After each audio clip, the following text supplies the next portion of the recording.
meditation. My Lord and my God, I firmly believe that you are here, that you see me, that you hear me. I adore you with profound reverence. I beg you pardon for my sins and the grace to make this time of prayer fruitful. My Immaculate Mother, Saint Joseph, my Father, and Lord, my guardian angel, intercede for me. Amen. Holy Week, Good Friday. Jesus asked pardon for those who ill-treat him. Jesus is nailed to the cross, and the liturgy sings, "Sweet nails, sweet tree where life begins." The whole of Jesus' life is directed towards this supreme moment. He has barely managed, gasping and exhausted, to get to the top of that hillock called the Place of Skulls. The executioners stretch him out on the ground and begin nailing him to the wood. They place the nails first into his palms, piercing his torn flesh. Then he is hoisted up until he hangs straight from the vertical shaft of wood, which has been fixed into the ground. The feet are then nailed.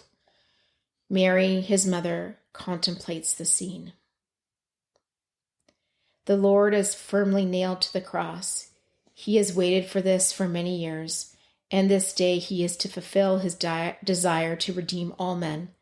What until now has been an instrument of infamy and dishonor has been converted into the tree of life and the stairway of glory. A deep joy fills him as he extends his arms on the cross. For all those sinners who will approach him will now know that he will welcome them with open arms. He saw, and this filled him with joy, how the cross was to be loved and to be adored because he was going to die on it. He saw the witnessing saints who for love and in defense of the truth were to suffer a similar martyrdom. He saw the love of his friends.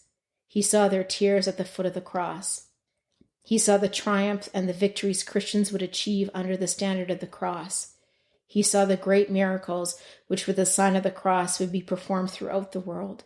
He saw so very many men who with their lives were going to be saints because they would know how to die like him, overcoming sin. He reflected on the many occasions we would kiss the crucifix, on our beginning again so often. Jesus is raised on the cross.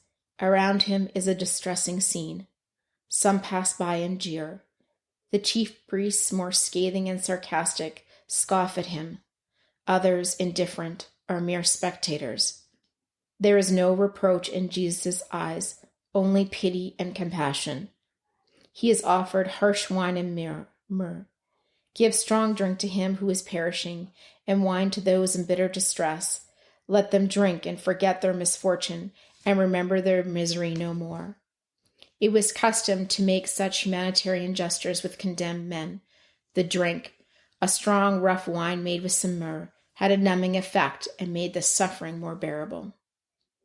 Our Lord tasted it as a sign of gratitude toward the person who offered it to him, but wished to take no more, so as to drain the chalice of suffering. Why so much suffering? Asked St. Augustine. And he replies, everything he suffered was the price of our ransom. He was not content to suffer a little.